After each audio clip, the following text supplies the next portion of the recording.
alangkah lebih baik kalau kamu pada saat kuliah kedokteran memiliki sesuatu skill, kemudian lulus kedokteran harus mau ngapain, saat koas melakukan apa, itu saya sudah melakukan semua pada saat dulu di kuliah. Pas saat kuliah juga saya sudah sering aktivitas untuk, usaha, kemudian juga lulus kedokteran saya juga bikin usaha, mungkin kalau anak-anak 2007 ya, 2007, 2006, 2008, mungkin pernah lihat saya beberapa usaha saya yang masih ada di Jogja waktu itu, tapi saya tutup. Kemudian saat koas saya juga usaha.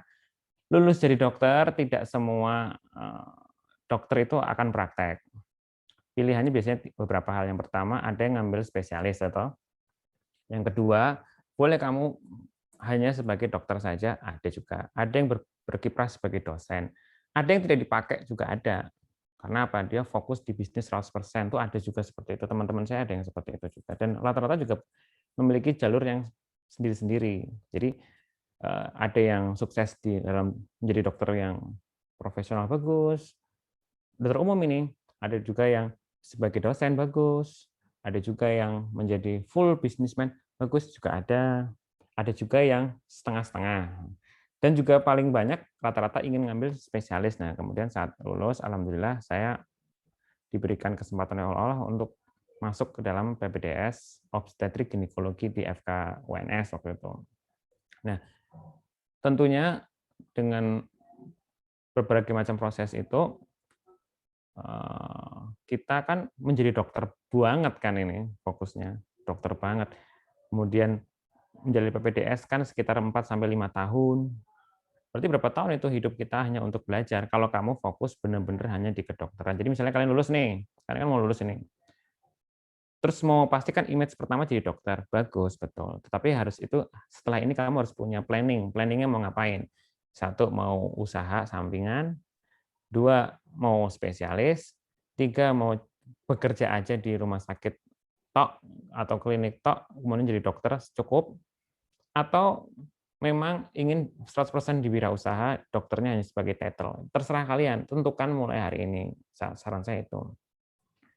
Dan saat ini, dengan seluruh kegiatan saya dari mulai kuliah sampai lulus, sampai bar kuwi apa meneh, ngambil ini, ngambil itu, saya setelah lulus dokter spesialis pun, waktu itu karena saya judulnya masih muda, judulnya ya, waktu itu, saat itu saya masih muda pada saat lulus, sehingga saya berpikir kalau saya langsung kerja, ini strategi juga sama kayak kalian nanti ini kan lulus misalnya, kalian mungkin wajahnya masih kelihatan innocent, jadi tidak menunjukkan kayak dokter banget, itu kan ada juga orang yang seperti itu. Mungkin dari kalian ada. Maka setelah kalian lulus, tentukan strategi kalian. Waktu itu strategi saya adalah setelah lulus teman-teman saya langsung bekerja di rumah sakit, ini A, B, C diminta ini. Kalau saya tidak. Saya begitu lulus, saya langsung mengambil beberapa pelatihan yang tidak bisa diambil pada saat nanti saya sudah bekerja. Saya mendalami laparoskopik dan saya masuk dalam, tim Smart IVF Jakarta untuk bayi tabung dan juga inseminasi. Alhamdulillah saya tadi, dapat tim itu, mendapatkan masuk tim itu. Dan ternyata alhamdulillah setelah saya masuk, jadi trainingnya bisa di dalam, luar negeri, saya sudah luar negeri dan sebagainya, pokoknya sudah banyak sekali training. Ketika saya ke Tegal, betul dugaan saya, dan di sini Tegalnya dokternya banyak sekali, SPOG loh ini ngomong sekali, sehingga saya mengkhususkan dalam bidang, laparoskopik, kemudian apa tuh namanya, program hamil, jadi kayak inseminasi, pokoknya. Alhamdulillah segmennya terbentuk, alhamdulillah ya ini, terbentuk sehingga pasien yang datang ke saya rata-rata yang hamil 50%, yang promil 50%, dan dokter di sini rata-rata megangnya hanya yang ANC atau yang hamil-hamil, sehingga yang promil tidak pegang. Otomatis yang promil kemana? Ke kita kan. Padahal kalau promil harganya lebih mahal. Jelas ya? Harganya lebih mahal. Jadi kalau saya 1 promil sama dengan 2 sampai 3 pasien ANC. Paham ya? Kemudian karena saya juga dulu juga pernah di RSPAD Gatot untuk USG veto, sehingga kalau saya USG 4D itu sama dengan 4 kali atau 5 kali pasien ANC normal. Jadi kalau pasien saya hanya 10, misalnya gitu ya, dan teman saya pasiennya 50, itu pendapatannya sama dengan pasien 10 saya, dengan 50. Paham maksudnya itu ya? Sehingga apa? Dengan seperti itu saya akan mempersingkat waktu. Waktu ngapain? Waktu bersama keluarga, waktu untuk jalan-jalan, dan waktu untuk berlibur. Paham maksudnya itu? SC misalnya. SC laparoskopik itu perbandingannya 3 sampai 4 banding 1 SC. Kelas 3 misalnya. Kalau kelas 3 lebih banyak ya, kelas 1. Sehingga ketika saya seminggu laparoskopi 2 sampai 3 kali, sama dengan pas teman saya yang sehari operasi sampai 5-6 kali. Bisa dipahami nggak maksudnya? Jadi kalau satu hari saya mungkin SC1, seminggu laparoskopi 3 kali, 2 kali, teman saya sehari 5 kali sesar dengan effort yang tinggi, berdarah-darah, capek-capek, kesel-kesel, saya di rumah ngopi-ngopi. Kayak gini, ngisi-ngisi kayak gini. Ngisi-ngisi kayak gini, slow-slow aja. Itulah yang harus kita cari, terutama saya. Saya itu seperti itu. Sampai sini udah paham ya? Nah, kemudian aktivitas. Nah, oleh karena itu saya membentuk pola seperti itu, maka aktivitas saya saat ini adalah seperti ini. Nah, jadi ini saya biasanya duduk di sini aja, di ruangan saya ini. Saya punya ruang khusus Zoom meeting karena saya banyak rapat, banyak kegiatan yang sifatnya virtual, banyak juga ngasih kuliah karena kebetulan saya juga salah satu dosen di FK, kan di sini ada dokter muda juga di sini ya, FK Trisakti, saya juga ngajar untuk dosen. Sehingga saya membuat ini tinggal mengelola aja. Mengelola apa? Ini tim-tim saya, tim rumah sakit. Jadi saya ada rumah sakit yang saya kelola. Kemudian ada tim untuk properti, hunian, kemudian klinik, kemudian juga ada studio, ada macam-macam lah ini, ada tim-tim untuk ini ada semua di sini. Jadi saya alhamdulillah memiliki beberapa klinik dan juga rumah sakit untuk dikelola. Tapi mohon maaf, posisinya bukan sebagai yang mengerjakan, paham ya? Paham maksudnya? Nanti saya jelaskan maksudnya gimana. Jadi tidak mungkin kamu akan mengerjakan ini semua sendiri, itu nggak mungkin.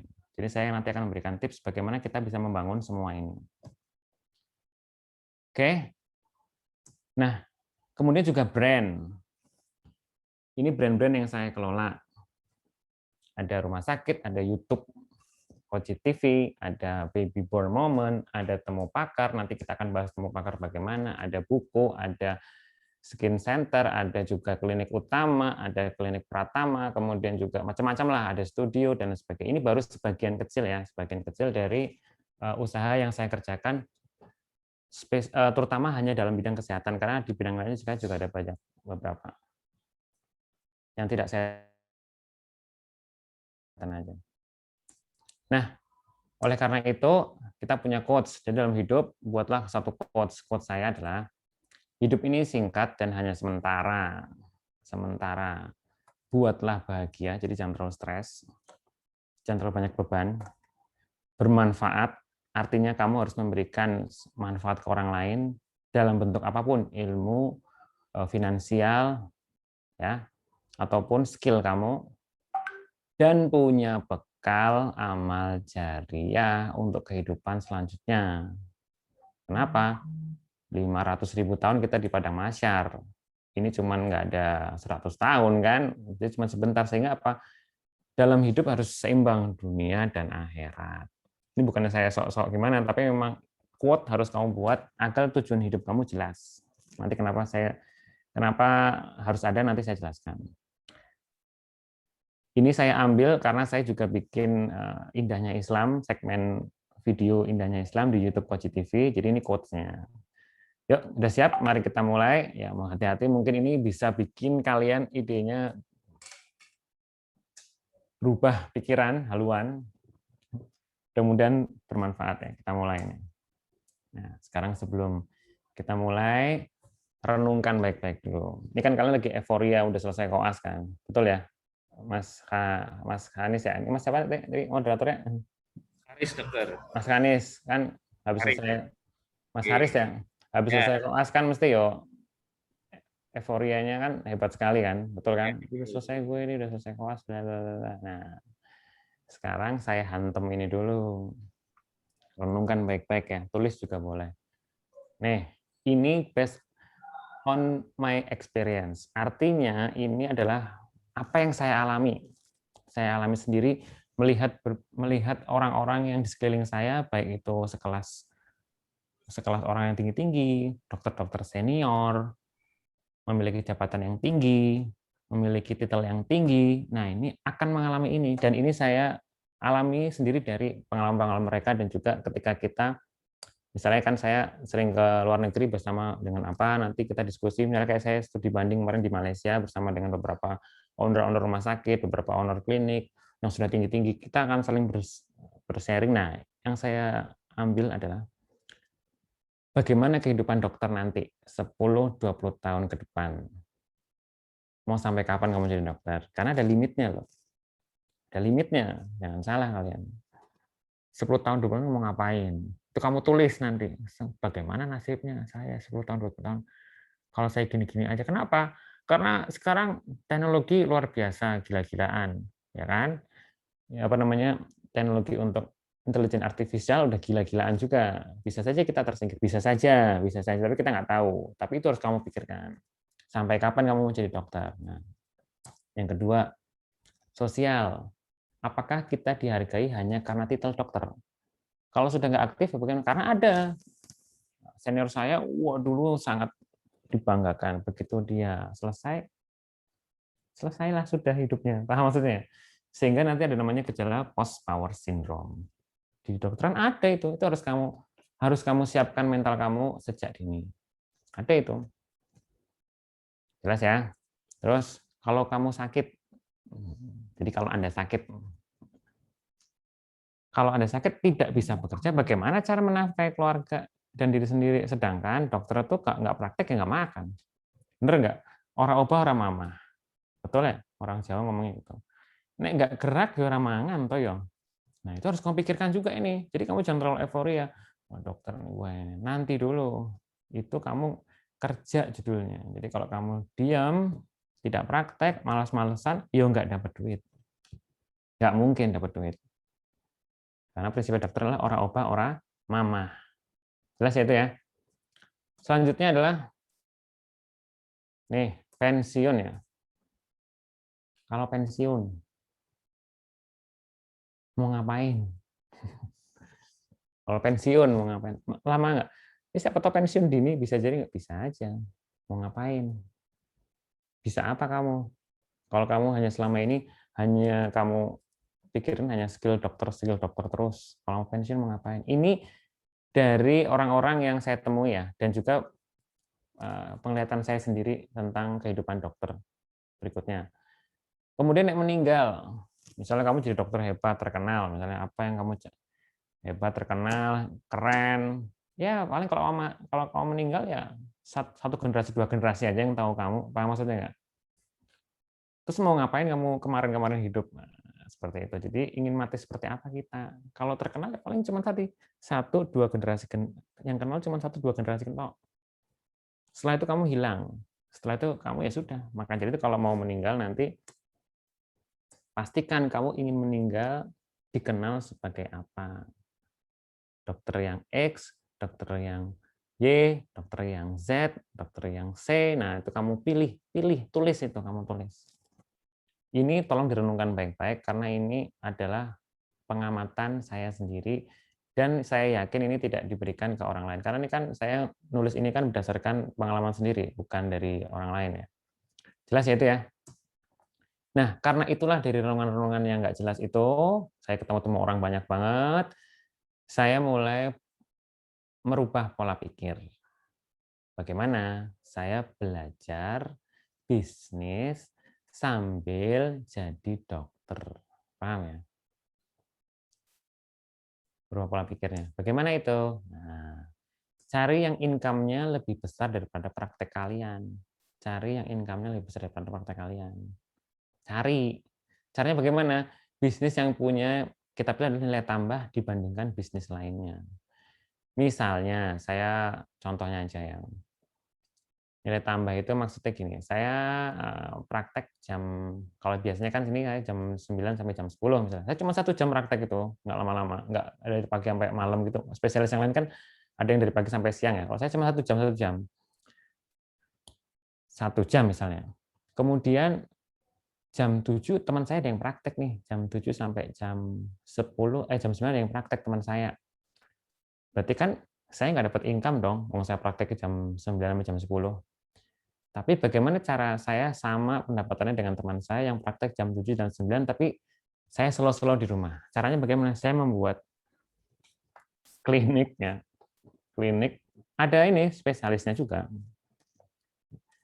Nanti kita akan sharing beberapa klinik, nanti kalau kita kumpulkan, hasilnya sama dengan jumlah pendapatan teman saya di jam 7 sama dengan jam 9. Paham maksudnya itu ya? Jadi namanya faktor kali. Jadi biasanya ada punya nilai tambah dibandingkan misalnya faktor kali. Itu yang pertama. Yang kedua, misalnya saya nilai tambah yang kedua ya, misalnya tadi program hamil atau laparoskopik. Kalau saya ANC hanya X, tapi kalau saya 4D 4X. Paham ya maksudnya? USG 2 dimensi X, USG 4D 4X.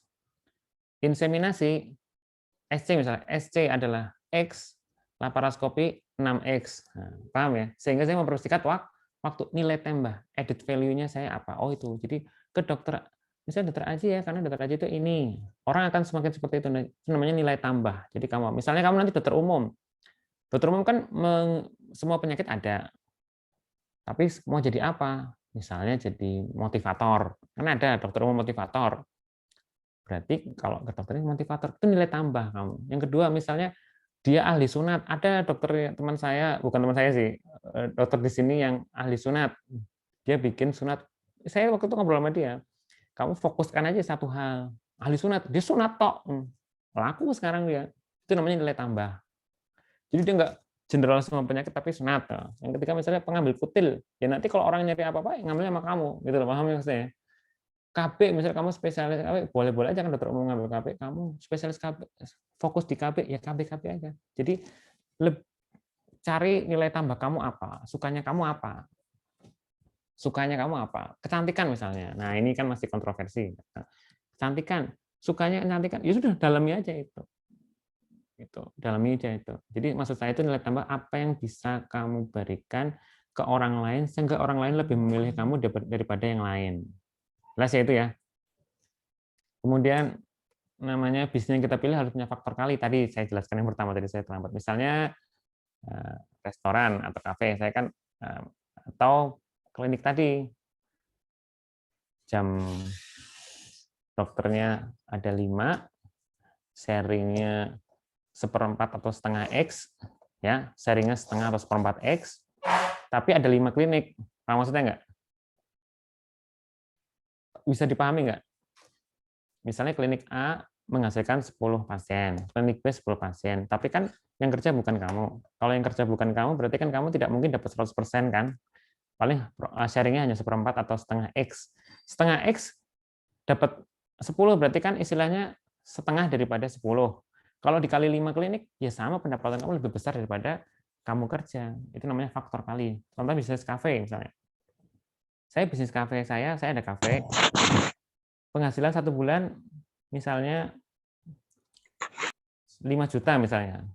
Punya 5 kafe, berapa? 25 juta. Ngapa-ngapain nggak ngapa-ngapain, kamu duduk-duduk aja, ngerti nggak? Saya ini duduk-duduk kayak gini-gini aja, slow, duduk ngapain. Dari kafe aja 5 juta. Laundry misalnya, laundry juga nggak apa-apa kayak gitu-gitu. Laundry kan gampang. Punya 1 bulan pendapatannya 3 juta. Punya 5, ya 15 juta. Punya laundry, punya kafe, 15 tambah 25, ya gede juga, 40 juta. Praktek kamu, dokter umum. Dokter umum paling terbesarnya kan antara 10 sampai 15 ya. Bisa dapat 10-15 juta bisa. Itu kerja aktif. Kalau kayak gini kamu bisa dapat yang lebih tinggi. Contoh ya. Kemudian sesuai dengan tingkatan usia. Kenapa? Kalau masih muda seperti kalian, seperti saya, ya kerjakan yang ingin kamu kerjakan aja. Dan resikonya lebih rendah. Jangan sampai nanti kamu melakukan yang saya kerjakan ini di usia 55 tahun atau 60 tahun. Pasti pemikirannya berbeda. Takut. Tapi kalau kamu masih muda, kayak misalnya yang masih muda-muda nih, apa namanya, siapa contohnya ya? Yang kelihatan masih muda ini siapa nih? Moderatornya muda, Dok. Apa? Moderatornya muda misalnya. Umur berapa tuh berarti kau umurnya? 32, Dok, 32. 32. Oh, udah lumayan ya. 32 lumayan. Berarti lumayan 30 itu dewasa muda namanya. Kalau dalam silsilah usia itu dewasa muda. 32 tahun kamu bisnis misalnya kafe atau laundry, restoran, berani kamu. Bener nggak? Tapi kalau kamu umur 60 tahun bisnis kafe atau bisnis restoran atau bisnis laundry, berani nggak itu? Nggak berani. Nggak berani. Kenapa? Nek rugi, saya harus bagaimana? Paham maksudnya ya? Tapi kalau masih muda 32 tahun, rugi nih, cari lagi. Cari lagi, cari lagi. Nah, jadi selama masih muda, kembangkan semua yang ada dalam bisnis, dalam otak kalian, kembangkan. Tapi dengan cara yang benar dan terukur, itu ada caranya nanti. Tapi nggak di sini. Kalau di sini nanti jadi kuliah kuliah how to build team dan bisnis manajemen beda lagi. Tapi intinya sesuai dengan umur. Kalau udah usia 60 tahun, jangan ngambil bisnis yang berat-berat, yang ringan-ringan aja dan menikmati bisnis. Kalau usia di bawah 40 tahun ya, semua kerjakan dengan cara terukur dan benar dan cari mentor yang baik. Jelas itu ya. Nah, sekarang income. Nah, setelah kamu tahu masalah kayak begini, kamu akan belajar namanya income. Income di sini adalah seperti ini. Income itu pendapatan. Nah, active income itu ada tiga. Income itu ada tiga. Yang pertama adalah active income. Active income ini dihasilkan dari kita bekerja. Contohnya dokter, ya, dokter, pedagang, terus dosen. Kita harus terlibat langsung. Kalau tidak dikerjakan atau kita tidak bisa meninggalkan pekerjaan itu. Cara cara kenalnya gimana? Kalau 1 tahun kamu tinggal drop, itu pasti dia active income. Jadi jangan dikejar. Passive income itu tanpa bekerja kita dapat duit. Contohnya kayak deposito, saham, hak royalti, properti, kos-kosan, hotel, kemudian bisnis semuanya autopilot yang saya sebutkan tadi, yang sudah saya jelaskan. Kita nggak di dalamnya, bisnis yang tanpa pemilik jalan, tidur pun kamu dapat duit. Itu yang harus kamu kejar. Yang ketiga adalah capital gain. Capital gain itu kalau kamu beli tanah 1 miliar di tahun 2001, nanti 2025 kamu jual 10 miliar atau 5 miliar atau jadi 8 miliar, nah itu namanya capital gain. Cari ya, 3 hal ini harus ada dalam hidup kamu. 3 hal ini setelah kamu lulus harus ada dalam hidup kamu. Harus itu ya, saya tekankan ya. Nah, otomatis di sini saya akan membuat cara berpikir, harus dirubah cara berpikirnya menjadi active income, menjadi active income dan capital gain. Bagaimana caranya? Kalau orang berpikir itu ada 3 macam. Ini cara pemikirannya ya, bukan pendapatannya ya, pemikiran. Jadi kalau orang pemikirannya miskin itu, kalau punya pendapatan 100% langsung habis, nggak punya aset. Misalnya kamu dapat gaji 5 juta langsung entek, itu udah namanya berpikir miskin. Kalau menengah, itu sebagian pengeluarannya langsung habis, masuk ke kewajiban seperti beli laptop. Jadi nyicil, sukanya nyicil, itu pemikiran menengah. Tapi cicilannya itu bukan untuk mencari peningkatan properti atau capital gain, tapi untuk hal-hal yang sifatnya kayak mewah, misalnya kayak handphone. Ini kan nanti 3 tahun kan dia akan turun nilainya. Itu namanya, atau laptop yang canggih, tapi tidak digunakan untuk usaha. Nah, itu seperti itu namanya pemikiran menengah. Jadi misalnya, tapi kalau handphone ini kamu digunakan untuk membuat vlogger, kemudian untuk membuat YouTube, kemudian menghasilkan income dari AdSense, nah itu namanya berpikir yang ketiga, pemikiran kaya. Pada intinya menambah passive income dan capital gain. Paham ya? Penghasilannya dibuat untuk aset. Penghasilannya aset dibuat aset lagi. Jadi kalau nanti sudah jadi aset, berarti kan ini memang aset, bukan dipakai untuk YouTube misalnya gitu. Dan nanti hasilnya YouTube dibuat, belikan lagi, bikin studio, itu namanya cara berpikir orang kaya. Jadi prinsipnya apa? Sabar menyisihkan, maka hari pensiun akan menikmati. Karena kamu akan resiko tinggi kalau melakukan bisnis di usia 60 tahun atau 55 tahun ke atas. Nah, otomatis apa? Kamu harus memiliki pengetahuan leher ke atas. Leher ke atas maksudnya investasi awal itu apa? Pola pikir, bukan fisik, paham ya? Nah, setelah punya pengetahuan, barulah cari investasi yang aman, menguntungkan, menghasilkan capital gain, portfolio income, dan passive income. Kenapa capital gain, portfolio income ini penting? Ini dibahas tersendiri, tapi nanti lama, nggak usah aja deh. Ini aja lah, capital gain dan passive income harus kamu dapatkan di usia di bawah 35 tahun, saran saya itu. Karena dokter kan udah tua-tua kalau udah lulus. Nah, tapi ingat, sesuai umur dan kemampuan, analisa yang kuat, butuh mentor yang pasti. Ketika passive income kamu lebih besar daripada gaya hidup kamu, maka silahkan bergaya tanpa tekanan. Jadi kalau sekarang kamu masih gaya tapi itu masih cicilan atau apa, itu jangan digunakan lah. Otomatis setelah itu punya pemikiran leher ke atas, kamu harus punya pikiran namanya berpikir anti gagal. Jadi nanti kalau udah mau mulai usaha, berpikir anti gagal. Apa itu? Nih, tulis ya kalau bisa ya. Satu, yakin. Gagal itu tidak ada, yang ada ya sukses dan belajar. Jadi saya apakah melalui bikin brand-brand tadi atau usaha-usaha tadi tidak melalui kegagalan? Banyak sekali saya kegagalannya. Sampai sekarang pun saya masih ada kegagalannya. Tapi saya akan terus belajar dan saya yakin berhasil. Itu dalam diri kamu. Yang kedua adalah goal. Goal-nya harus jelas, tertulis, dan spesifik. Saya biasanya menulis dalam buku, saya tulis 5 tahun ke depan saya mau ngapain, 10 tahun ke depan saya mau ngapain, tertulis dan digambar. Taruh itu di depan meja belajar kamu, taruh di depan itu kamar kamu. Karena apa? Dengan kita merekam visualisasi, maka otak kita akan merekam, alam bawah sadar kita akan membawa kita ke sana. Itu memang ada penelitiannya sih, sudah ada risetnya dan sudah banyak orang-orang yang mengerjakan itu juga. Jadi tulis, misalnya, oh mau 5 tahun lagi saya pengen punya klinik 2 misalnya gitu. Ya, tulis gambar kliniknya digambar. Jadi otak kita terbiasa untuk melihat visualisasi yang jelas. Kemudian harus positif. Jangan berpikir harus positif, jangan pernah tidak bisa nih, nggak mungkin nih gue bisa, nggak mungkin nih saya bisa, nggak mungkin nih saya. Buang itu semua. Yakin. Di sini ada Nabila nggak ya? Contohnya misalnya lah, misalnya saya punya tim, saya lagi bikin building tim nih, saya lagi building tim nih, saya sebenarnya lagi building tim untuk sesuatu mudah-mudahan bisa menjadi besar. Itu saya yakin aja gitu, ngerti maksudnya? Saya positif. Jadi jangan pernah bilang, wah kayaknya nggak bisa nih, nggak mungkin nih, hal apa sih ini? Ya itu jangan pernah ada dalam pikiran kalian. Kalau berpikir 100% berhasil, nggak tahu bagaimana caranya, nggak tahu kapan, tapi yakin berhasil. Karena apa? Di dalam otak bawah sadar kita kan hanya dikendalikan oleh 10% otak sadar kita, 90% itu alam bawah sadar, jangan salah kamu. Kalau kamu baca buku-buku literasi tentang alam bawah sadar, tentang neuroscience, itu bahwa 90% alam bawah sadar kita mengendalikan kita dari bentuk apa pemikiran kita. Kalau kamu ngomong nggak yakin, ya nggak akan yakin.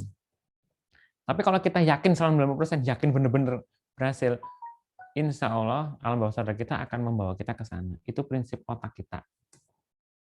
Kemudian harus menarik, karena narasi yang menyenangkan. Jika misalnya, karena apa? 80% menghindari kesengsaraan, 20% mencari kenikmatan. Kalau kamu mau menghadirkan otak kamu itu 80% kesengsaraan, otomatis nggak akan dibawa ke sana. Maka dari itu, kalau sudah terbentuk goal yang positif, misalnya saya akan bikin klinik 2 buah. Nanti kalau punya window klinik, saya akan jalan-jalan sama keluarga saya ke bla bla bla, ke Jepang bla bla bla bla bla, saya bisa santai-santai. Itu tulis. Itu akan membuat otak kamu ke sana dan kamu secara otomatis tubuh kamu akan digerakkan ke sana. Itu ada di dalam buku-buku orang-orang yang sudah sukses. Saya baca-baca beberapa bukunya jumlahnya. Seperti itu rata-rata pemikirannya. Kemudian alasan yang kuat kenapa kamu pengen punya 2 klinik misalnya gitu. Merubah nasib. Contohnya gitu, atau ingin jalan-jalan atau ingin menyenangkan orang tua, tulis. Kemudian adalah mengambil action, jadi jangan ngayal doang, tapi take action, langsung kerjain aja. Istri saya juga bilang, kok ngelakuin ini lagi, take action aja. Kerjain aja dulu, nanti masalah gagal atau sambil jalan. Saya prinsipnya gitu. Kemudian bikin team building, ini yang susah. Team building susah, tapi nanti kita akan coba arahkan. Nah, ada namanya hukum fisika. Gaya sebanding lurus dengan tekanan. Sehingga nah ini kamu rasakan sendiri. Sehingga kalau kita banyakkan tekanan, maka bisa jadi hidup kita kebanyakan gaya. Demikian juga masa tua. Kalau kebanyakan tekanan, bisa juga masa tua muda kita kebanyakan gaya. Maka gaya tanpa tekanan adalah kalau kita masih aktif income, jadi masih kamu kerja dari praktek, dari dosen, atau kamu dari apa, nah itu namanya aktif income. Caranya sabar dan disiplin menyisihkan. Paham maksudnya ya? Nah, ini contohnya seperti ini. Ya, ada saatnya kita bergaya betul-betul nih saat saya lagi di Malaysia presentasi, ada saatnya kita gaya-gaya betul, ada saatnya kita doprak kayak gini, kalau lagi cari-cari barang yang murah untuk di saya kan slow ya, ada saatnya juga pergi santai aja pakai sandal jepit itu seperti itu, hidup tuh yang slow-slow aja, yang enak-enak aja. Yang penting kita mau kemana kita bisa. Paham maksud saya? Itu maksud. Jadi di mana kita menempatkan posisi, ketemu sama siapa, sesuaikan. Itu maksud saya seperti itu. Tidak usah terlihat, wah di depan orang yang tidak perlu, wah nah itu tidak bisa, harus punya pikiran seperti itulah kira-kira. Kemudian, nah sekarang kalau kamu sudah pintar, udah tahu tentang passive income, active income, capital gain, buat presentasi alokasi aset. Maksudnya gimana? Orang itu akan terlihat hancur ketika tahu bahwa ternyata alokasi aset itu penting dalam kehidupan kita. Ini yang saya lakukan ya. Jadi misalnya kamu dapat uang, mau dari active income, passive income, atau apapun itu, misalnya 10 juta aja lah, 10 juta. Sedikit ya, 20 juta lah, 20 juta sebulan. Itu dari aktif dan passive income. Kemudian dari 20 juta jangan kamu pegang, masukin bank. Jangan maksudnya, atau kamu taruh di Brankar atau taruh dalam bentuk utuh 20 juta itu jangan, tapi 10% taruh di Brankar khusus untuk pendidikan. Apa itu pendidikan? Untuk ikut seminar, tapi jangan seminar kedokteran. Maksudnya enggak? Ya seminar kedokteran boleh, misalnya kamu ingin mendalami masalah sunat atau mendalami masalah operasi minor, ya dalami itu aja, seminar-seminar itu ikuti itu. Jadi jangan terlalu tidak fokus, tapi fokuskan itu. Atau seminar-seminar tentang pelatihan usaha ini, pelatihan itu ikuti. Traktir klien orang yang paling penting untuk dapat, misalnya kamu mau ketemu sama orang yang kira-kira ini jago dalam bidang hotel nih misalnya gitu. Ya kamu deketin orangnya, traktir, ngerti nggak? Jangan kamu minta traktir, nah itu ada uangnya 10% ini. Kalau saya begitu, misalnya saya mau ketemu sama mau kerjasama dengan orang ini, mau itu saya traktir. Tapi bukan dari uang saya yang full, tapi saya sisihkan 10%. Jadi harus saya ada ini. Jadi kalau ketika itu saya pakai, saya nggak was-was rasanya. Kemudian yang kedua, 15% masukkan ke cadangan yang bertumbuh. Berarti ya sekitar 20 juta ya, berarti berapa itu? 3 juta ya. Ya, sekitar 3 juta untuk cadangan investasi yang tumbuh. Beli emas, beli properti. Properti maksudnya gini, misalnya kamu bikin kos-kosan dengan dana, misalnya ada tanah atau sudah beli tanah, mau bikin kos-kosan. Jadi jangan per bulan, tapi buat dulu sampai udah terpenuhi, baru bikin kos-kosan. Nah, sama gitu loh. Atau emas. Emas kan sekarang sekitar 900 ribuan kan, 900 ribu beli sekarang. Kalau cuma dapat 3,5 juta ya mungkin cuma berapa, dapat 3 gram, beli 3 gram, 3 gram, 3 gram, 3 gram. Apa maksudnya? Itu namanya 15% cadangan investasi yang tumbuh. 15% aja kamu sisihkan. Terus jangan lupa amal, no. Ini kan agama. Kamu kan orang beragama kan, amal. Saya sebenarnya punya pembahasan tersendiri tentang amal ini karena dahsyat banget amal, dan saya sudah sering mengalami hal-hal seperti ini. Jadi 5% untuk amal, misalnya kamu agak benar 2,5%, tapi benar banget lebih dari 2,5%. Standarnya kan 2,5%, tapi melebihkan lebih bagus karena ada hukum namanya, kalau mungkin pernah baca-baca buku marketing rangit lah ini itu, ada, kalau kita berdagang atau kita berbisnis dengan Allah itu lebih dahsyat implikasinya kepada pendapatan kita. Itu ada, tapi kita nggak mau bahas terlalu lama ya. Jelas ya itu ya, 5% untuk amal. Kemudian 10% untuk bersenang-senang. Jadi kalau misalnya 20 juta ya 2 juta itu kamu pakai untuk bersenang, habiskan. Kan tadi motonya apa? Menikmati hidup kan. Moto saya tadi. Habiskan 2 juta itu. Misalnya nanti kamu kita tunda dulu ya, mah 2 juta 4 bulan, 4 kali 2 8 juta. Plesiran ke pelataran hotel misalnya, atau Aman Jiwa, paham? Itu untuk apa? Ya habiskan, itu hidup kamu. Tapi kamu sudah spend money 10% dari pendapatan kamu. Paham? Harus habis, nikmati hidup. Paham ya? Jelas itu? Setelah itu baru ini jangan lupa 15% untuk hari tua. Karena apa? Masa kamu bergantung sama orang lain atau anak hukum nanti atau masukin ke deposito atau asuransi atau apapun itulah, kamu masukkan 15% untuk hari tua harus kamu sisihkan. Sisanya berapa ya berapa? Kalau kamu bisa seperti ini, insya Allah kamu akan setiap bulannya hidup tuh tanpa beban. Jadi kalau misalnya misalnya kamu udah nikah ya, Pah, kita ada uang berapa ya untuk senang-senang ya? 8 juta, yuk habiskan yuk. Nah, gitu loh. Sama untuk pendidikan masih berapa ya? 6 juta nih. Jadi saya mau ikut seminar di Jakarta nih ini. Nah, gitu loh. Paham maksudnya ya? Jadi enjoy. Nggak was-was, aduh, duitnya tinggal 20 juta, tinggal berapa nih? Nah, itu nggak usah dipikirin. Nah, sisanya adalah 45% sisa pendapatan kamu. Nah, 45% ini dari 20 juta. Masih banyak kan berarti? Masih sekitar berapa itu? 10 jutaan lebih kan? Kalau kamu lebih oke, ya naikkan ininya, amalnya. Persentasenya kamu masukkan jadi 10% atau untuk hari tuanya kamu, tergantung kamu ini kan beda-beda. Mungkin kamu orangnya suka upgrade ilmu terus, ya naikkan di pendidikan. Misalnya kamu orangnya lonely, takut kenapa-kenapa, hari tua masukkan ke 15%. Tergantung kamu, paham ya? Kamu orangnya suka, tapi kalau senang-senang, saran saya cuma 10% aja. Saran saya ya. Untuk melatih kamu sih itu, untuk melatih kamu bahwa semakin saya pendapatannya besar, senang-senang saya semakin tinggi. Itu caranya seperti itu. Udah jelas ya ini ya? Nah, otomatis kamu tidak akan bisa melakukan seperti itu kalau tidak bisa merubah pola pikir. Pola pikirnya apa? Tadi sudah ditulis berpikir nanti gagal, ditambah seperti ini.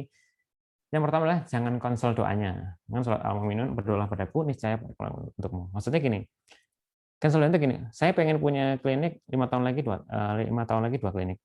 Nggak mungkin ya. Itu cancel doa namanya. Maksudnya dalam buku-buku literasi yang saya baca, itu namanya cancel doa. Dalam hati kamu harus tidak ada omongan seperti itu. Tidak boleh ada omongan seperti itu. Mengalir aja. Saya pengen punya 2 klinik, titik, gambar, tulis, buat yang senang, tempel di depan. Dah, nggak usah mikir yang macam-macam. Nggak mungkin, saya kan cuma punya pendapatan ini, jangan mikir itu. Karena nanti kalau kamu percaya, Allah akan memberikan bantuan dari kamu dari jalan-jalan tidak kita ketahui. Jangan di-cancel yakinnya. Maksudnya gimana? Fokus pada tujuan, pada inginan. Fokus, tulis, gambar. Mengalir tanpa ragu. Menerima hukum alam seolah-olah kita sudah siap ke arah sana. Misalnya nih, kamu mau sekolah di Amerika misalnya, namanya orang ya kan, tadi berarti kan kamu 10% dinaikkan ke biaya pendidikan kan. Dan tadi alokasi aset di Amerika nih, mau pengen belajar di Amerika misalnya atau di Inggris aja deh. Kemudian ada namanya hukum mengalir tanpa ragu itu gini. Kamu seolah-olah mau ke sana, jadi kayak ngurus visa.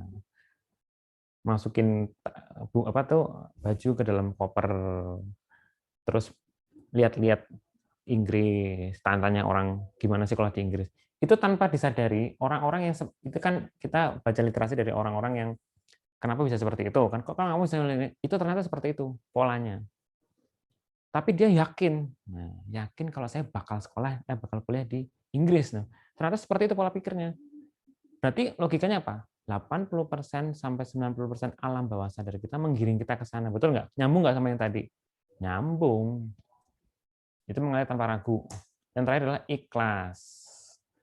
Ikhlas. Maksudnya apa? Ikhlas itu kalau kita ikhlas dalam buku-buku agama, buku-buku yang ada di belakang saya ini, buku-buku tentang bisnis dan lain sebagainya, kalau ada namanya istighfar setiap hari dan sebagainya, itu tanpa terasa. Kalau kita ikhlas menjalaninya tanpa ada keinginan untuk riya, maksudnya keinginan untuk riya tuh, wah nanti kalau aku bisa sekolah di Inggris atau aku punya 10 klinik, nanti aku bakal nunjukin si X. Nah, itu nggak boleh. Itu nanti nggak bisa jadi. Itu udah ada hukumnya. Tapi kan di sini saya diminta untuk sharing, jadi ini saya niatkan untuk sharing, berbagi. Saya tidak akan ngomong ini ke forum yang lain, paham ya? Apalagi ke itu enggak. Ini saya fokus di sini aja. Jelas ya ini ya? Karena saya niatkannya untuk sharing saja, Bu. Terlihat ria, tapi saya niatkannya sharing.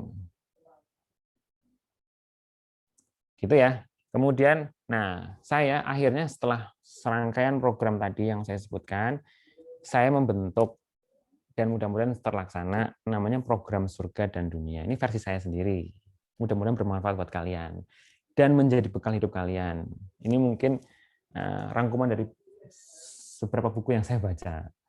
Dunia, surga dan dunia. Jadi kalau sebelum tidur, kamu sudah punya impian, ingin apa macam-macam, sebelum tidur ambil wudhu, sholat hajat, sholat 2 rakaat apapun itu, anggap sholat hajat boleh. Membaca ayat kursi setelah sholat, kemudian zikir, subhanallah, alhamdulillah, macam-macam. Kemudian setelah itu, saat di kasur, tuliskan dan hadirkan keinginan kamu. Misalnya tadi kamu pengen sekolah, atau saya pengen punya 10 klinik 5 tahun lagi. Setelah dihadirkan dalam pikiran kamu, bacalah hasbiyallahu wa ni'mal wakil 3 kali, terus bubuk. Paham ya? Itu yang pertama. Ini yang mudah-mudahan saya selalu istiqomah, dan ini jika tidak saya sharing ke ini ya, saya coba untuk sharing ke kalian aja. Masih sebelum tidur lagi, setelah itu angkat tangan kamu, mohon ampunan. Ini gimana caranya? Kamu jangan terima kalau kamu nggak diampuni kan? Setiap orang kan pasti akan berbuat salah kan? Selalu dalam hari-hari kamu pasti akan berbuat salah. Saya apalagi mungkin saya dalam hati saya ada sedikit ria, di sini juga bisa. Saya akan beristighfar. Istighfar itu dalam buku-buku ada yang sampai 1.500 kali per hari, dalam buku-buku macam-macam nih, buku yang itu 1.500 kali, nanti dalam buku yang satunya dalam dunia, dan itu ada 1.000 kali, terserah. Intinya istighfar aja. Maafkan semua orang yang sudah berbuat salah sama kita, sehingga ketika tidur kita bersih, dan jika meninggal insya Allah kita husnul khotimah. Dan dalam buku dunia surga dan neraka itu, sebenarnya kalau kita tidur itu nyawa kita diambil oleh Allah. Jadi tidak ada jaminan kita dikembalikan. Sehingga kalau ternyata kita harus mati pas tidur, insya Allah husnul khotimah. Makanya quotes-nya apa tadi quotes-nya? Quotes saya kan apa tadi? Ya kan? Masih ingat kan? Mendapat amal jariah untuk di kehidupan selanjutnya. Nah, ini maksudnya. Gitu. Next. Kita masuk ke, nah kalau udah bangun tidur harian, ngapain nih? Udah bangun tidur, kamu ternyata dikasih kesempatan sama Allah untuk hidup lagi, untuk menggapai cita-cita kamu, selain jadi dokter, selain dokter juga. Bangun tidur apa? Sedekah subuh. Buat kaleng, saya ada kalengnya itu, buat kaleng, sedekah subuh, jadi setiap subuh itu ngasih duit berapalah, dimasukkan tiap hari. Kenapa? Pada saat subuh itu, pada saat kita selesai sholat subuh, kemudian itu ada malaikat bergiliran kan, yang dari malam jaga malam ke jaga pagi shift-shiftan. Jadi kalau ketika sholat itu ada empat malaikat yang ada di kita, betul ya itu ya? Dari buku ya, bukan dari saya, dari buku yang saya baca seperti itu. Sehingga ketika nanti kita sedekah subuh itu akan didoakan oleh malaikat apa yang menjadi hajat kita. Jelas ya? Kemudian membaca ikhlas 10 kali tiap hari, mendapatkan rumah di surga, cinta terhadap surat ini membuat Allah cinta pada kita, sehingga kita membuat urusan dunia kita menjadi lebih mudah, perjalanan menuju cita-cita lebih mudah. Beristighfar setiap saat agar semua kesalahan kecil dan kesalahan besar dapat kita atau hajat kita terampuni. Gitu. Kemudian harian, kalau cobaan, nah ada cobaan. Ya namanya hidup kan cobaan, apalagi kamu pengen dapat 5 klinik. Kalau punya 5 klinik atau 1 rumah sakit atau beberapa brand sampai restoran 3 cabang atau kafe 2 cabang, dan itu kan pasti cobaannya banyak sekali, no. Benar nggak? Semakin tinggi pendapatan kamu, cobaannya semakin gila-gilaan dan semakin dahsyat, dan bukan cemen-cemen lagi, ngerti nggak? Pasti kamu udah ketemu sama orang-orang yang gila-gila. Dalam arti gila-gila itu maksudnya yang di luar pemikiran yang biasanya. Nah, buat tabungan sedekah dosa. Jadi kalau kita mengumpat, kalian saya biasanya marah-marah, misalnya sama rapat sama tim A, gimana ini kan marah-marah ya. Namanya orang, tapi kan marah-marah untuk memotivasi. Saya masukin ke celengan itu tabungan sedekah dosa. Tapi habis saya minta maaf, tapi saya maki-maki dulu. Ini kenapa ini? Kamu gini. Nah, kemudian dengan membuat sedekah dosa itu setiap berbuat dosa, was-was atau salah, isi semua. Kalau kita was-was misalnya kok usaha saya kayaknya yang ini bakal dicurangi, ini gimana? Was-was kan tuh kan, kasih, masukin tabungan sedekah dosa. Itu kasih aja kayak gitu. Kemudian berzikir la haula wala quwata illa billah sebanyak mungkin akan menghindarkan kita dari masalah stres dan kesulitan dan urusan rumah tangga. Jadi ada namanya zikir pembebas 99 kesulitan. Kan kalau kamu hitung kesulitan kamu hari ini saat saya ngomong, pasti kan tidak mungkin ada 99 kan? Tapi dengan berzikir la haula wala quwata illa billah setiap hari, setiap kamu sempat, maka Allah akan membebaskan 99 kesulitan kamu. Itu boleh dicoba. Alhamdulillah sih saya sudah nyoba sih. Kemudian yang terpenting adalah doa keluar rumah. Saat keluar rumah ya doa keluar rumah itu penting banget. Kalau kamu mau keluar rumah, baca doa keluar rumah dengan nama Allah, saya mencari rezeki. Dengan nama Allah, saya menuntut ilmu. Dengan nama Allah, saya mengambil profesi saya untuk, nah, isi sendiri. Nanti ketika kamu keluar keluar rumah atau kamu nanti mau masuk kamar, kalau zaman sekarang kan masuk kamar kan, kalau saya ada ruangan kerja saya kan gede ya untuk saya meeting. Jadi saya di depan saya ini ada CCTV dari seluruh usaha saya. Jadi saya ngeceknya dari sini doang, terus ini ada Zoom untuk kuliah dan sebagainya. Nah, berarti kan ruang kerja saya di dalam kamar. Yaitu pas saat masuk, bismillah, baca itu. Kayak gitu. Atau keluar rumah mau praktek, nanti kamu praktek, atau mau usaha apa, keluarkan itu semua. Mudah-mudahan itu bisa bermanfaat. Nah, karena sudah dapat itu sekarang, mulai sekarang tentukan, tulis gaya hidup seperti apa yang kamu inginkan. Berapa pasif income yang kamu ingin. Tulis apa, doakan itu. Insya Allah kalau Allah meridhoi kamu ya pasti akan dijalankan. Kan pertolongan tertinggi kan hanya pada Allah Subhanahu Wa Taala kan. Kita hanya bergantung pada Allah Subhanahu Wa Taala. Jadi kalau kamu nanti stuck ya, kita hanya minta pertolongan pada Allah Subhanahu Wa Taala. Jadi kalau kamu minta passive income, ya Allah saya minta passive income 1 miliar per bulan. Mungkin nggak? Ya tidak ada yang mungkin bagi Allah Subhanahu Wa Taala. Paham ya? Tapi kalau kamu minta ke bos, bos tolong dong saya minta gaji 1 miliar. Ya, bosnya kan juga manusia, buat apa? Jadi kita berharap hanya pada Allah Subhanahu Wa Taala. Jelas ya itu ya. Tulis yang nggak di luar nalar pun tulis aja, ngerti nggak? Karena saya juga nggak nyangka sampai sejauh ini sih. Berapa brand tadi? Saya udah lupa berapa usaha yang saya kerjakan, saya lupa kok. Karena apa? Saya sudah punya divisi-divisi sendiri. Yang ketiga, kenapa kamu menginginkan gaya ini? Berarti kembali ke quotes-nya atau moto hidup kamu apa. Nah, perjalanan hidup saya seperti ini ya. Jadi ini tim-tim saya, buahnya Coach TV sudah bekerja sama dengan ID, kemudian ini tim manajemen untuk bagian apa ini? Ini bagian media sosial, kemudian rumah sakit, ini pada saat itu yang juara 3, ini Malaysia, laparoskopik, franchise, dan sebagainya. Jelas ya itu ya? Nah, sekarang saran saya ya segera take action aja. Mulai berpikir untuk melakukan perubahan dalam diri sendiri, menjadi orang yang lebih dewasa, bermanfaat untuk diri sendiri, dan untuk orang lain, yang penting. Nah, sekarang saya kalau sudah punya pola pikir yang seperti itu, sudah punya pola pikirnya, jadi kalau mungkin saya yakin kalau dalam buku-buku kan 5-10% aja orang yang melakukan wirausaha ya. 5-10%. Mungkin dari berapa orang sih yang ikut ini? Berapa orang yang ikut ya? 25. 25 berarti 5% aja mungkin yang mengerti maksud saya gitu. Ngerti nggak? Itu udah di research sih. Cuman saya harap kalian mengerti maksud saya, paham ya? Atau punya gambaran aja. Nggak bisa mengerjakan nggak apa-apa, tapi yang punya gambaran sehingga suatu saat nanti kamu ketandem sama orang yang lain, kamu sudah bisa nyambung. Karena memang segitu penelitiannya, 5-10% aja orang di Indonesia ini yang mau berusaha. Lainnya tuh bekerja aktif. Kemudian membangun bisnis berbasis kesehatan. Nah, sebelum kamu bisa merubah mindset kamu tentang apa yang saya jelaskan tadi, akan sulit melakukan ini karena kamu terbiasa berpikir linear tuh ya saya kerja saya dapat duit dan selalu berada dalam zona yang nyaman. Tapi kalau kamu sudah berani melakukan terobosan dengan keluar dari zona yang biasa kalian lakukan, maka hal ini akan membuat kalian bisa melakukan hal yang saya berikan ini. Apa yang saya berikan? Nih, bisnis kesehatan dulu ya. Ini saya klinik aja lah, nggak usah rumah sakit ya. Walaupun kita dari rumah sakit, tapi klinik udah cukup rumit kan. Jadi prinsipnya kalau usaha klinik dengan semua tadi yang saya sudah jelaskan, cara berpikirnya itu jangan 4L. 4L itu apa? Lu lagi. Kalau semuanya yang paling pintar kamu, ya tunggulah kehancurannya. Misalnya Mas Harisma punya klinik, tapi yang praktek Mas Harisma, marketingnya Mas Harisma, keuangannya Mas Harisma. Paham maksudnya? Manajemennya Mas Harisma. Ya, itu paling ya setahun 2 tahun lah. Paham maksudnya? Dan kamu juga semakin stres, bukannya tambah enjoy hidup kamu, tambah stres. Paham ya Mas? Betul kan? Bener nggak Mas? Nah, makanya ada namanya building team. Jadi jangan one man show. Jangan one man show. Bahkan ada usaha saya yang karyawannya pun tidak tahu kalau itu punya saya. Paham maksudnya nggak? Jadi dia hanya tahu level 1 orang saya aja.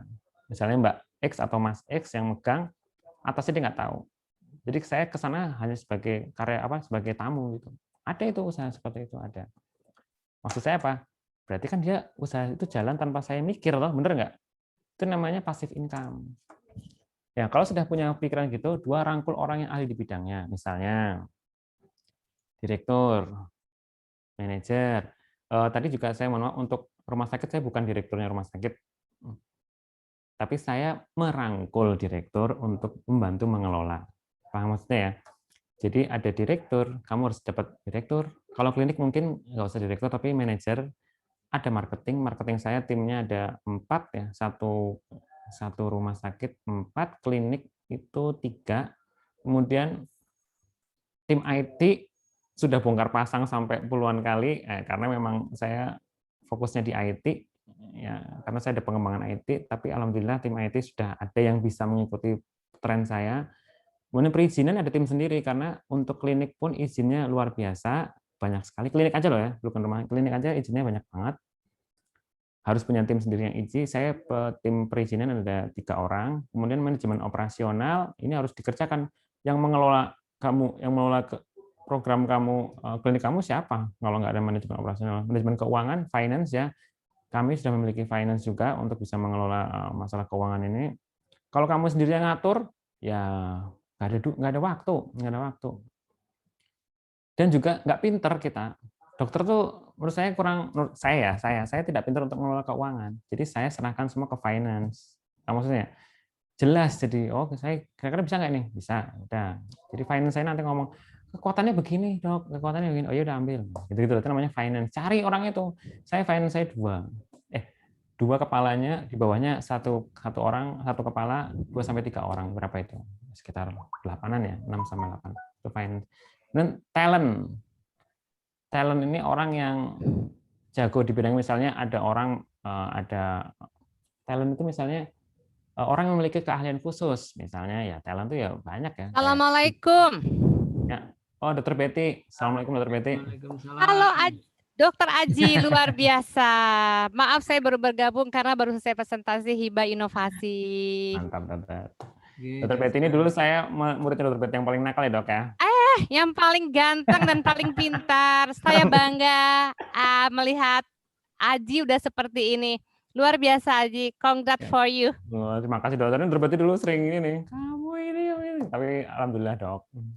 Ya masih begini-begini aja, Dok. Karena masih pertama koas, jadi dokternya galak ya. Kalau nggak digalakin nggak jadi Aji kayak gini loh. Iya, Dok. Makanya memang orang yang bisa membentuk karakter kamu ya orang-orang yang terdekat di kamu saat ini, gitu loh. Kita ini termasuk orang terdekat yang bisa menjawab kamu. Silakan Dokter Aji. Habis Dokter Aji baru saya. Mohon maaf ya, Dok ya. Mulai duluan ya, Dok. Oke, kemudian talent itu ya dokter. Talent itu bisa dokter, bisa bidan, perawat. Tapi kalau saya, perawat-perawat saya atau bidan-bidan saya, biasanya saya latih untuk bisa inovatif. Jadi nggak cuma bidan tok atau perawat tok, tapi dia bisa melakukan macam-macam, kayak medsos dan sebagainya. Kemudian ada inovatif. Inovatif itu ya berani bersaing. Misalnya kliniknya kamu tadi, kalau klinik Pratama tok, apa bedanya dengan klinik Pratama yang lain? Misalnya kamu punya fokus di sunat, atau fokus di pengambilan kutil, atau apa, atau sunat dengan metode X, sunat metode B, atau bedah minor dengan metode ini, itu kamu fokuskan di situ, fokus saja. Insya Allah itu menjadi inovasi dan berani bersaing. Tapi tidak menutup untuk penyakit-penyakit yang lain, silahkan itu. Yang keempat adalah dana. Dana ini nomor 1 dana sih. Bukan, nomor 1 bukan dana, pola pikir.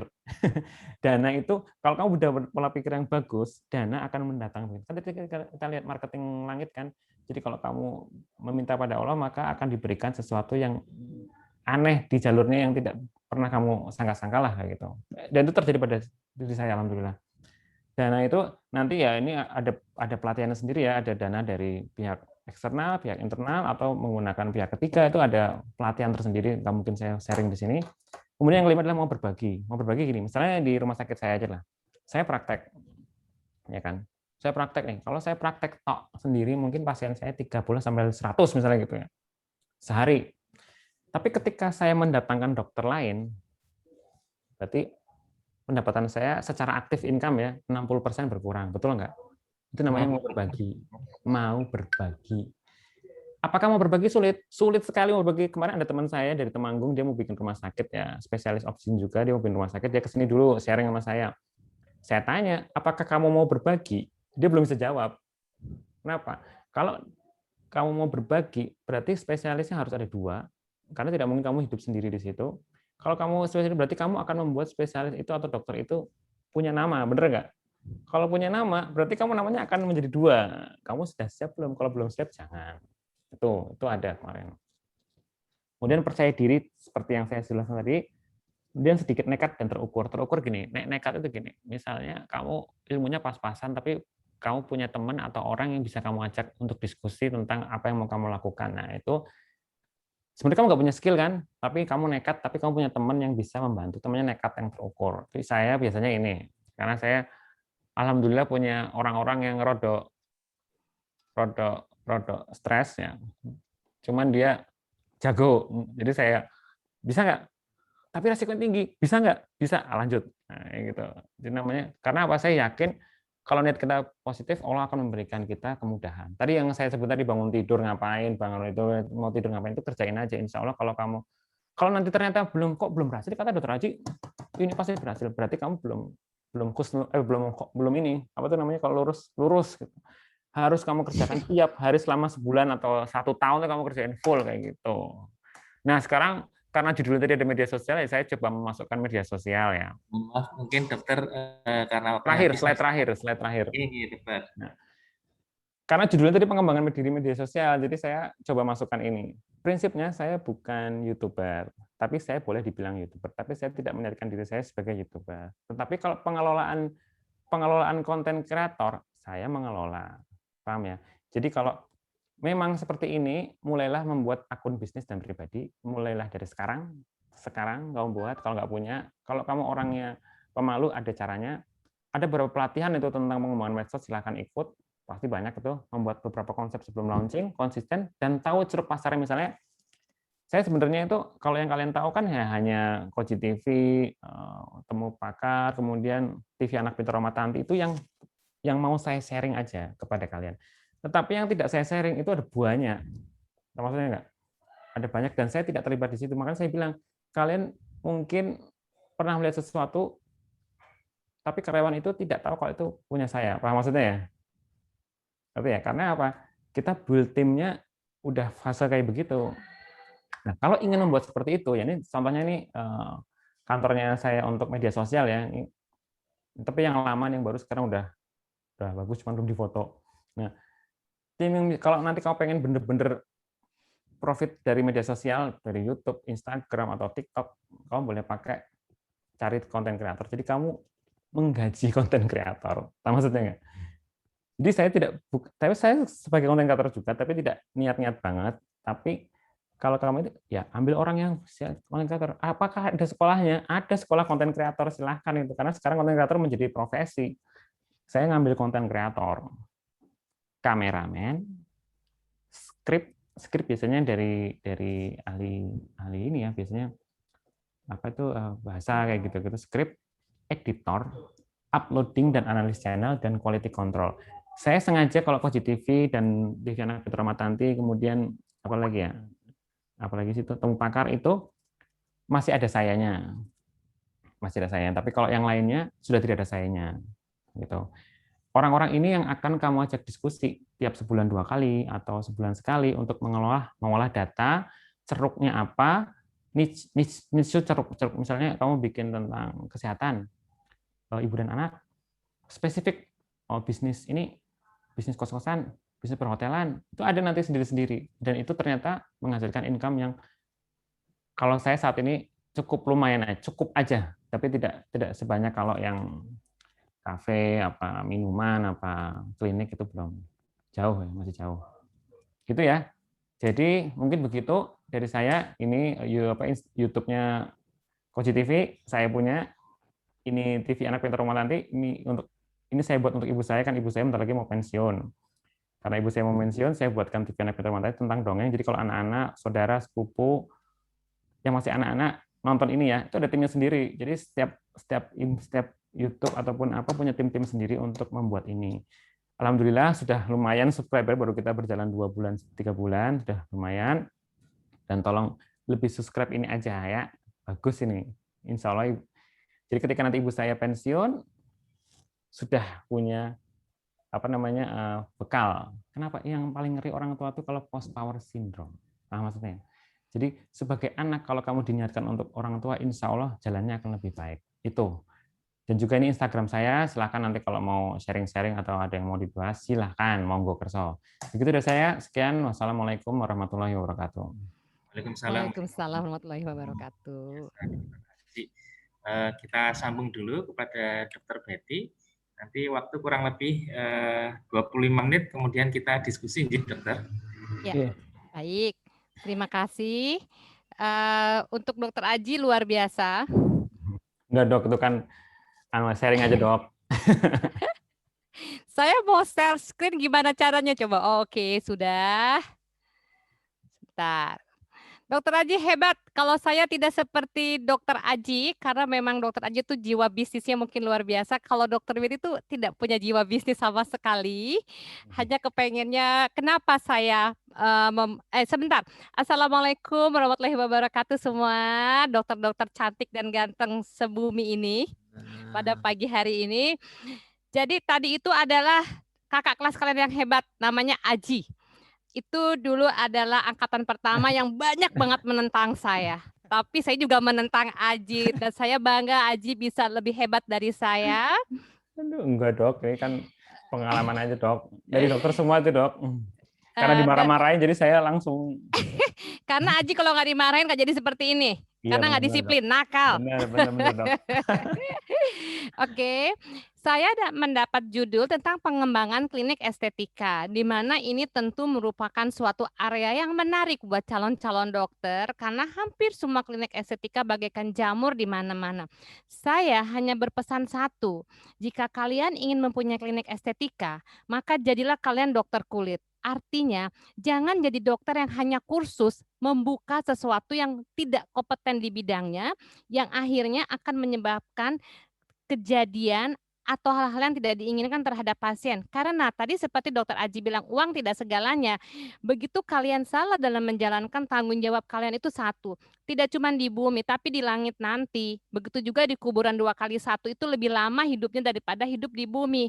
Ya, jadi jangan gara-gara sekolah kulit susah nggak keterima-terima. Udahlah aku kursus selalu buka bikin krim, bikin obat yang tentunya ada efek sampingnya. Nah itu tolong diperhitungkan, tolong dipertimbangkan sebelum kalian melangkah. Jadi kalau bisa bekerjalah menjadi dokter yang hebat ya dengan memang kapasitas. Jadi harus punya kapasitas dan punya kemampuan seperti itu. Kalau kalian bertanya, iya dokter Betty sih bikin klinik enak langsung jadi. No, siapa bilang klinik sebesar ini tidak langsung jadi. Tentu ada suatu proses dan kenapa saya ingin, mohon maaf Karisma, suara saya terdengar tidak? Terdengar ya? Dengar jelas. Iya. Nah, kenapa saya ingin mempunyai klinik? Awalnya tidak. Awalnya saya hanya bekerja di apotik, lalu banyak sekali masalah-masalah yang berhubungan dengan kulit yang harusnya bisa saya tangani secara holistik, tetapi tidak karena keterbatasan alat-alat. Tentunya saya membangun ini juga tidak tiba-tiba saya membangun ya. Nah, ini tadi tentang klinik pendahuluan. Ini tentang diri saya sedikit. Saya juga bukan dari Universitas Negeri, saya dari UKI, tetapi kalau kalian belajar dengan baik dan betul-betul bisa seperti Dokter Aji dan mungkin bisa juga seperti saya, ya.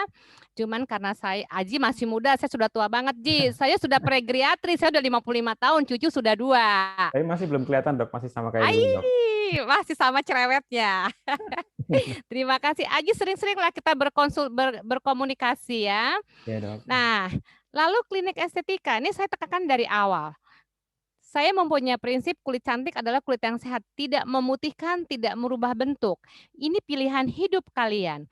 Kalian mau bagaimana? Kalau saya pribadi, karena saya bukan seorang bisniswati atau bisnis apapun, saya lebih mencari keberkahan dan manfaat bagi orang lain klinik saya. Prinsip saya tidak mengubah bentuk dan saya jujur dan profit. Everyone, dia pasti pengen punya profit.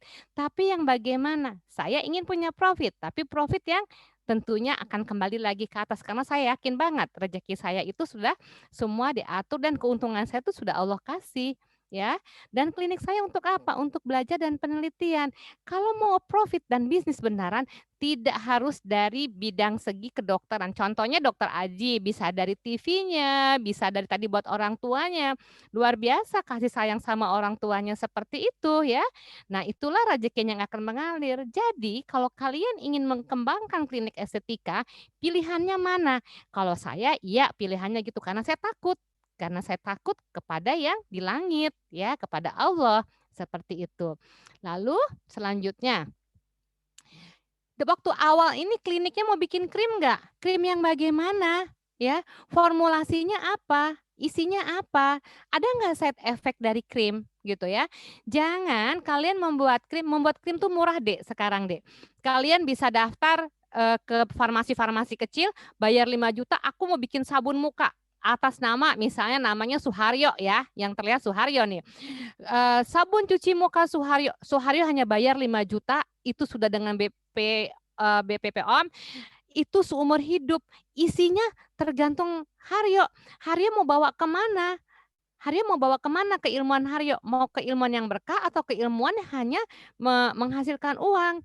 Yang berkah itu adalah tidak bohong. Jangan bilangnya dari misalnya ini dari bahan alam. Nggak taunya ada steroid, nggak taunya ada lain-lain. Begitu dipakai mukanya ada telektasi, tumbuh rambut. Nah, itu yang harus diperhatikan. Dokter Betty senang sekali kalau murid-muridnya bisa kayak misalnya nih kayak Aji, bangga banget gitu ya.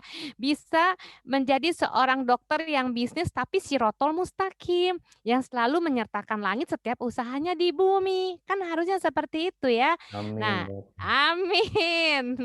Nah, Haryo juga gitu misalnya atau teman atau rekan-rekan yang lain karena saya tidak melihat yang lain yang kebaca hanya Haryo. Jadi saya menyebut Haryo ya Haryo sebagai sayangnya saya sama Haryo. Nanti bisa kayak dokter Aji percaya sama saya.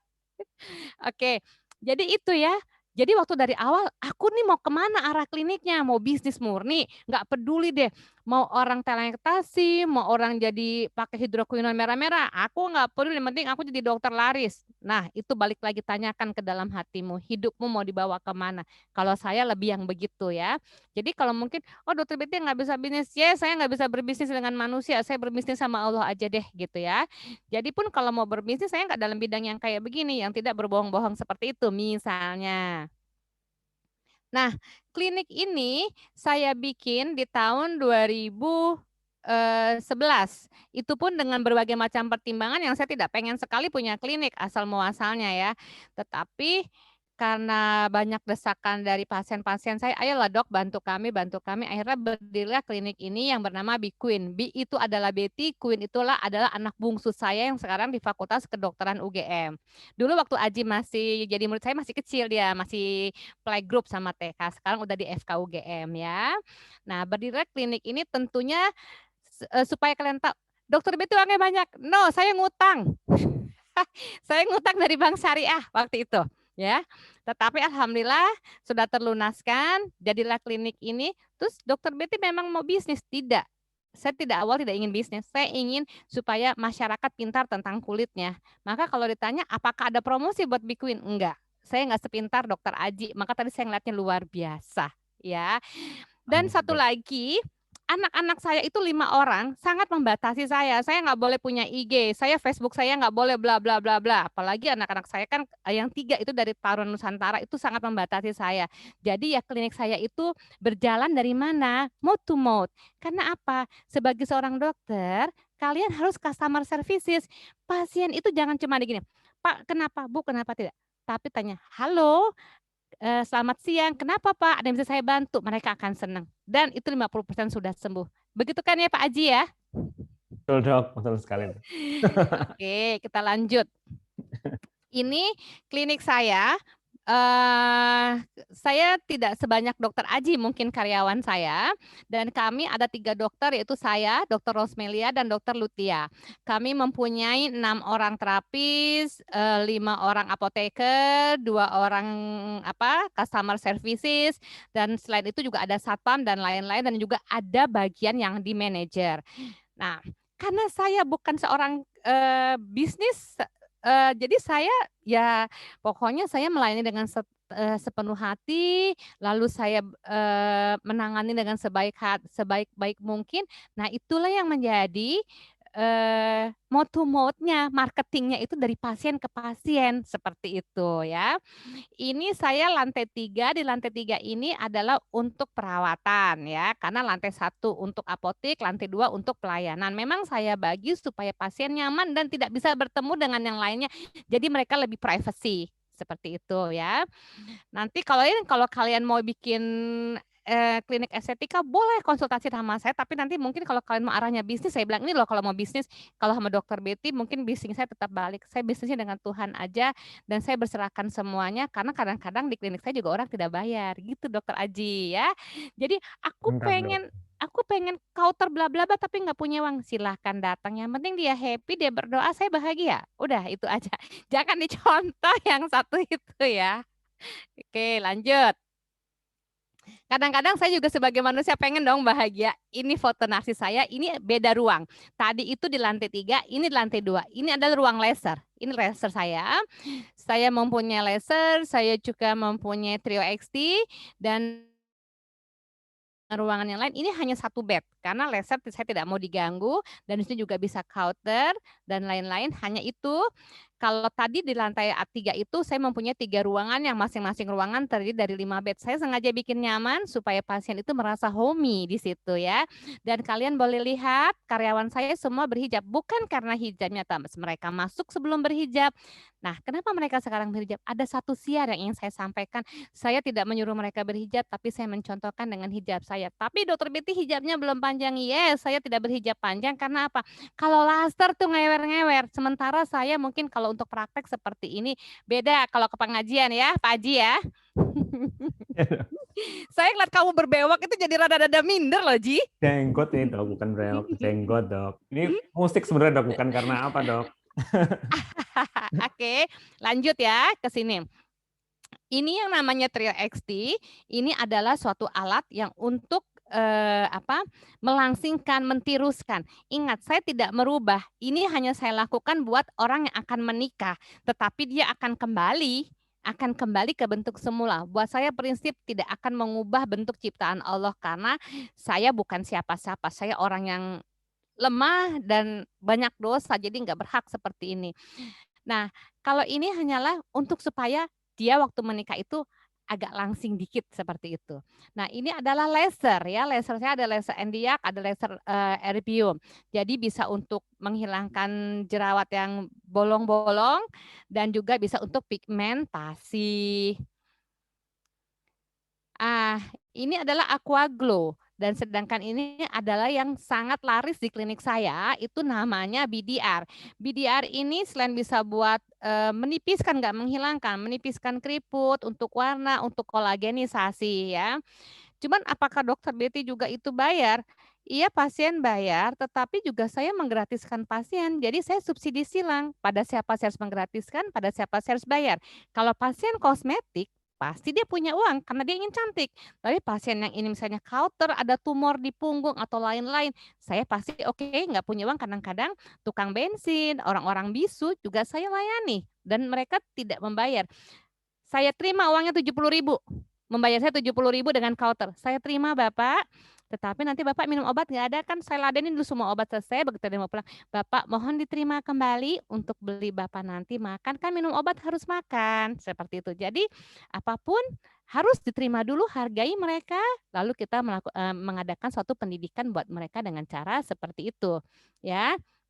Nanti kalau ini harganya bagaimana pelatihannya? Pada awalnya saya mengirim terapis-terapis saya ke Jakarta. Mereka sekolah di Jakarta. Jadi bagaimana caranya ekstraksi komedo dan segala macam itu mereka saya kirim ke Jakarta. Karena saya tidak mampu melatih, walaupun saya mempunyai ilmu, tapi saya tidak mempunyai waktu. Ya, jadi nanti kalau kalian mau buka klinik estetika ya harus seperti itu ya. Nah, ini salah satu adalah bentuk siar dalam menghilangkan tato karena dia mau kembali ke jalan yang lurus katanya ya. Sehingga saya bilang, oke lah, tapi saya nggak punya uang dokter. Ya sudah, sini saya hilangkan tatonya. Padahal kan laser itu lumayan mahal ya harganya ya. Untuk satu kali laser dengan berapa kali tembak aja hitungannya udah jutaan gitu ya. Misalnya seperti itu. Salah satu siarnya. Lalu ngapain lagi dokter? Nah, ini adalah masker. Jadi kalau kalian nanti akan membuka suatu tempat, tentukan dulu pangsanya mana. Tadi kan dokter Aji sudah menerangkan, mau menengah ke atas atau menengah ke bawah. Ya, kalau saya pilih menengah ke atas, bukannya apa-apa. Untuk yang kecantikan saya pilih menengah ke atas, supaya saya bisa menangani yang betul-betul memang itu menjadi bidang saya. Tetapi saya juga menerima pasien-pasien kulit yang bukan kosmetik itu yang dari golongan yang paling bawah, bahkan yang tidak punya uang sekalipun, tetap saya ladeni seperti itu. Tetapi kalau seperti mereka tentu beda. Mereka akan nyaman di klinik saya, ada AC, ada musik, ada minum, kan seperti itu ya. Dan di sini dokter Aji saya nggak ada pasien yang nangis kesakitan, ada pembukaan 3, 2, 1 nggak ada. Semua tersenyum dan keluar dari klinik bahagia. Yang paling penting adalah terapis pada waktu megang pasien itu harus hatinya bahagia. Karena kita harus menciptakan atmosfer kebahagiaan ya. Seperti itu. Selanjutnya dokter Betty ngapain lagi kliniknya? Kan tadi dokter Betty bilang tidak hanya iya, cari profit iya, tapi profitnya buat apa? Ini ya.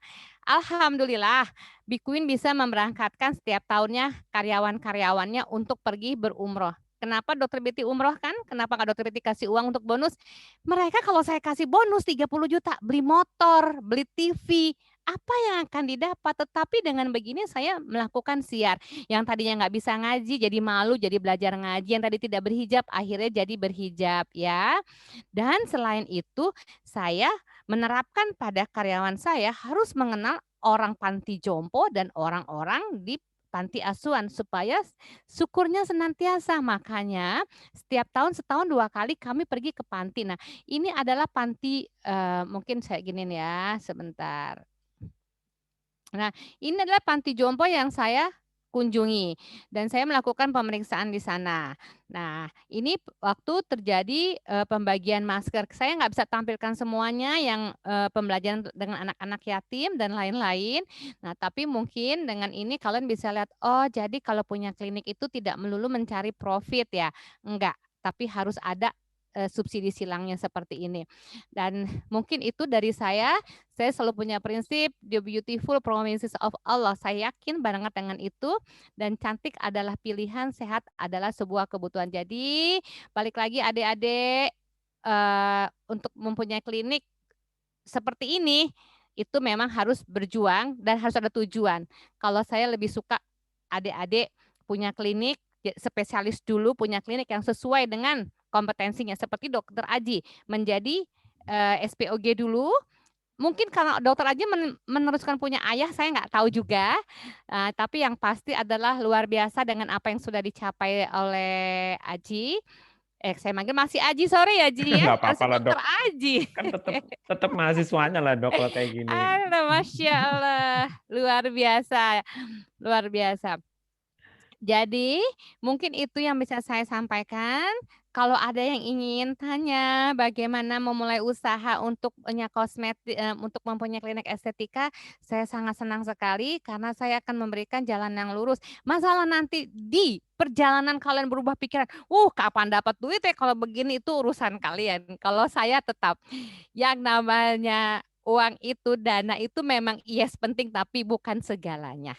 Seperti itu. Karena memang nggak mungkin klinik saya bisa punya laser kalau nggak ada dana. Nggak mungkin punya Trio XD. Nggak mungkin saya punya BDR sampai 5, ya kan? Nggak mungkin saya punya Aqua Glow. Nggak mungkin saya punya alat-alat untuk facial. Karena klinik saya berbeda dengan klinik-klinik lain, membatasi sekali untuk privasi pasien. Dan saya mungkin kalau dokter Aji bisa 1 hari 100 pasien.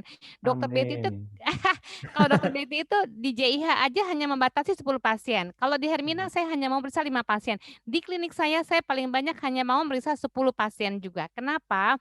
Saya tidak suka saya kemerungsung. Saya lebih suka karena pasien itu adalah ajang saya belajar. Jadi saya bisa mendengarkan dengan baik, lalu saya bisa juga mengobati dengan baik. Kalau dokter Aji masih muda, jangan bandingin sama dokter Betty. Ji, saya 55 tahun udah masuk pregeriatri, Aji masih muda banget, jadi wajar ya. Nah, jadi kalau kayak Haryo dan teman-teman, monggo silahkan, bawa pasiennya sehari 500 juga boleh misalnya ya. Nggak apa-apa, Ainun, Amalina, atau nanti jadi dokter Dimas, siapapun 100, 200 kejar pasien kalian sebanyak-banyaknya, tapi jangan lupa sisihkan yang bukan menjadi hak kalian. Seperti itu. Mungkin begitu presentasi dari saya. Karena habis ini saya persiapan untuk mengajar. Aji, luar Iya, biasa. Saya bangga dengan kamu. Makasih dok, berkat dokter juga kok dok, tenang dok. Dicerewetin ya, Ji. Suka ngelawan dulu saya dok. Iya, Aji ngelawan karena apa? Karena Aji kan masih angkatan pertama, merasa, Ji ternyata sekarang lebih mahal Ji bayar. Suka dimarahin dokter Betty, saya dulu, ini kamu. Saya, kok ini? Tapi akhirnya saya sama dokter Betty ya, dok ya. Jadi sering ngobrol ya dok. Iya, karena Aji kalau nggak diomelin, nggak, itu karena saya sayang Ji, jangan salah. Tahu dok. Sekarang saya tahu dok. Tahu ya sekarang ya, Tahu, alhamdulillah kalau Aji tahu sekarang. Kan yang bacain dokter waktu pas saya juara kan juga dokter Betty loh, yang bacain ada videonya loh dok. Yang apa tuh? Aji juara 2 yang itu dok, itu dokter Betty loh. Ada yang bacain. Tapi Aji yang pasti Aji pinter kok. Udah itu. Terima kasih. Alhamdulillah dok. Ya, boleh nakal, asal nakal yang terukur ya. Ya, bukan nakal yang liar.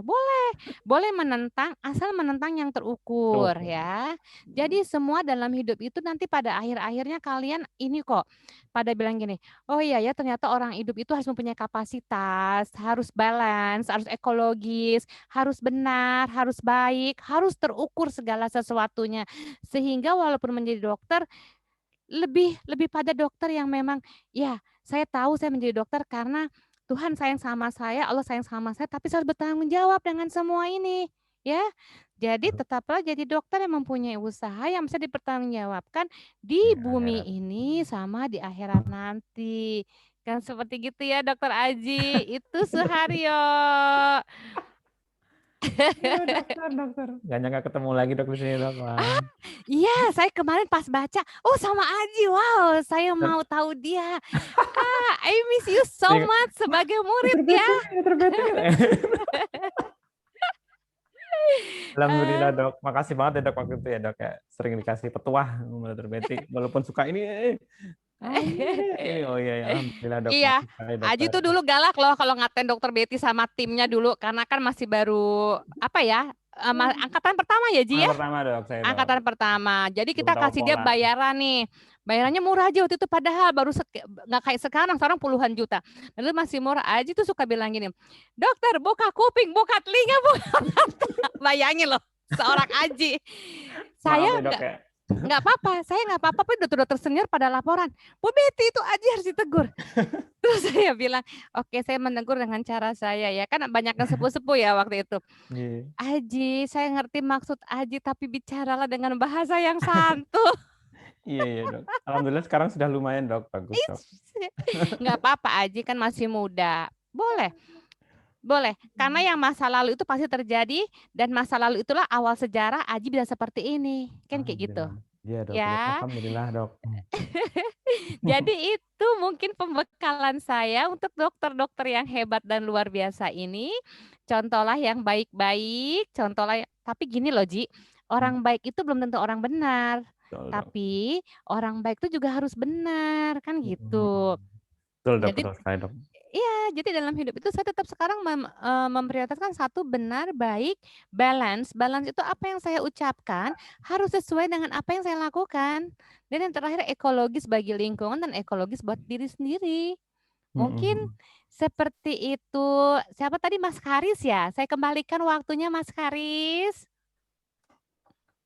Benar nggak sih Karis? Betul kan? Dokter. Ini Dokter Haris lagi memeriksakan anaknya. Nggih. Pada Dokter Betty atas waktunya. Pada silakan calon dokter, dipersilahkan jika ada pertanyaan ditujukan kepada dokter siapa. Silakan. Iya, tanya ke dokter Aji tuh. Luar biasa, yang banyak ininya. Enggak, Dok. Biar hidupnya tenang aja, Dok, ya, Dok. Silakan kalau ada pertanyaan, buka mic-nya aja, ditujukan kepada dokter siapa nanti. Kalau nggak ada yang nanya, saya nanya loh sama Aji, Ji, anak berapa, istri berapa, Ji? 1, Dok. Anak